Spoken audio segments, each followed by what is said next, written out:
राजस्थान विधानसभा के बजट सत्र की बात करते हैं। आज प्रश्नकाल के साथ विधानसभा की कार्यवाही शुरू होगी।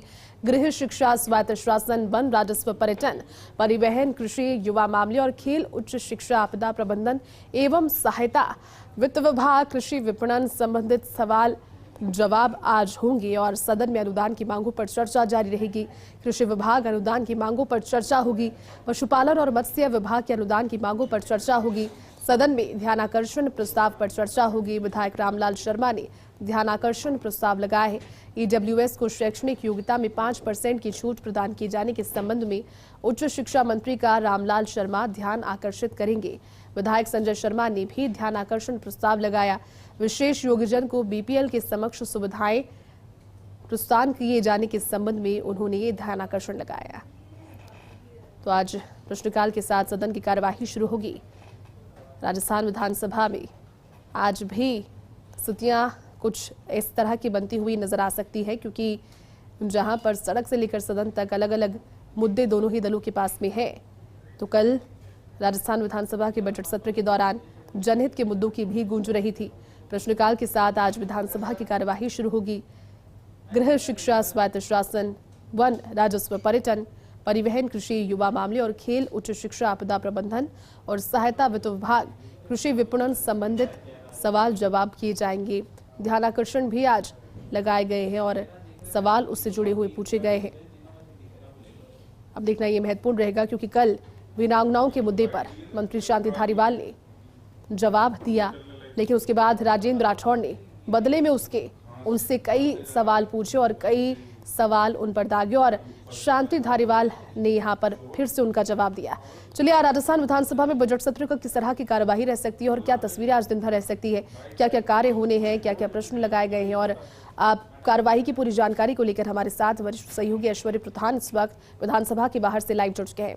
ऐश्वर्य, राजस्थान विधानसभा के बजट सत्र में आज प्रश्नकाल के साथ सदन की कार्यवाही शुरू होगी।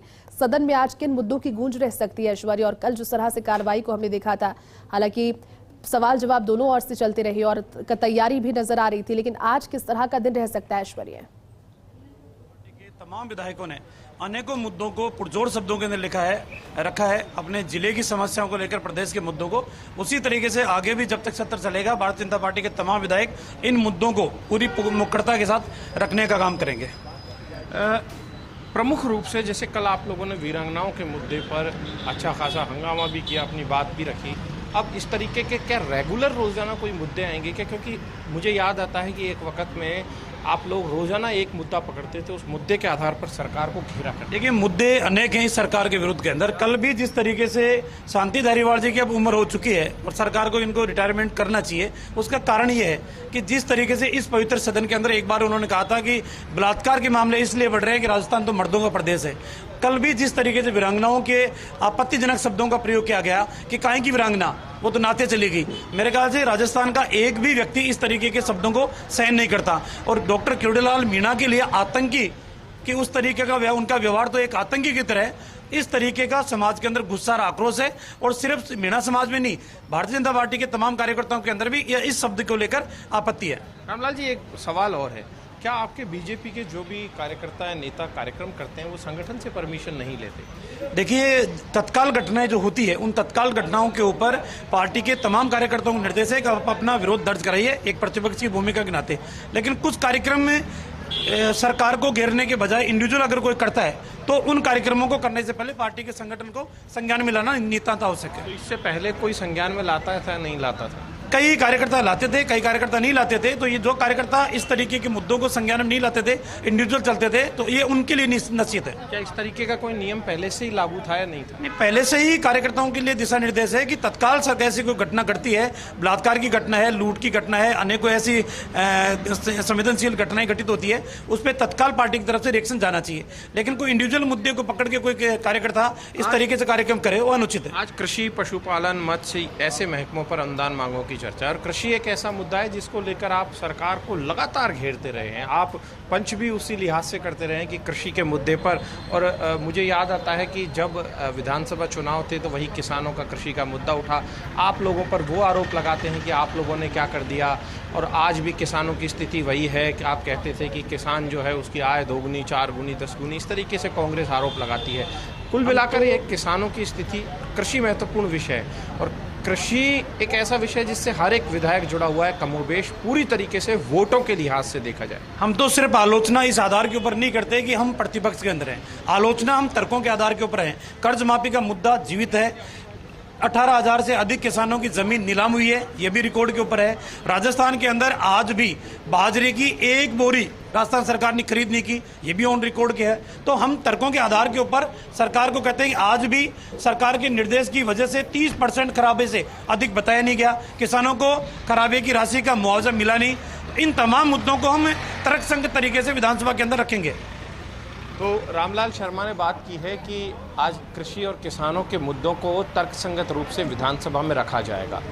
उसके अलावा अन्य कई ध्यानाकर्षण प्रस्ताव भी लगाए गए हैं, लेकिन महत्वपूर्ण बात यहाँ पर यही हो जाती है कि कृषि और पशुपालन ये महत्वपूर्ण महत्व में है। तो आप तय मानकर चलिए कि कमोबेश सभी विधायक अपनी बात कहेंगे और अपनी बात कहने के अलावा सत्ता पक्ष और विपक्ष अपनी अपनी दलीलें देंगे। मुख्यमंत्री अशोक गहलोत ने किसानों के लिए क्या किया है, तो दूसरी तरफ भारतीय जनता पार्टी जो लगातार किसानों के मुद्दे पर घेरती आई है, तो कौन कौन से मुद्दे यहाँ पर उठाए जाएंगे। लेकिन ये भी हो सकता है कि आज यहाँ पर कोई हंगामा हो।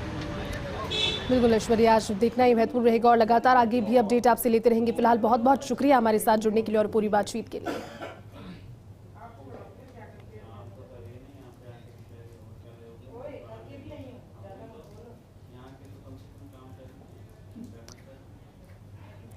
तो राजस्थान विधानसभा के बजट सत्र में आप सुन रहे थे अभी, और जिस तरह से रामलाल शर्मा ने कहा कि कल भी कई मुद्दे थे और आज भी मुद्दों की कमी नहीं है, लेकिन देखना ही महत्वपूर्ण रहेगा कि कितनी तैयारी के साथ में प्रदेश सरकार और जो विधायक हैं वहां पर पहुंचते हैं, क्योंकि ध्यानाकर्षण प्रस्ताव भी लगाए गए हैं। बेसिकली कृषि विभाग अनुदान की मांगों पर चर्चा आज होगी और सदन में अनुदान की मांगों पर भी चर्चा जारी रहेगी। आपदा प्रबंधन, सहायता, वित्त विभाग, पर्यटन, परिवहन, कृषि, युवा मामले, खेल, उच्च शिक्षा, आपदा प्रबंधन और तमाम सारे विषय रहेंगे। विधानसभा की कार्यवाही में गृह शिक्षा, स्वायत्त शासन, वन, राजस्व, पर्यटन, परिवहन, कृषि, ये तमाम सारे मुद्दे रहेंगे जिस पर आज चर्चा होगी।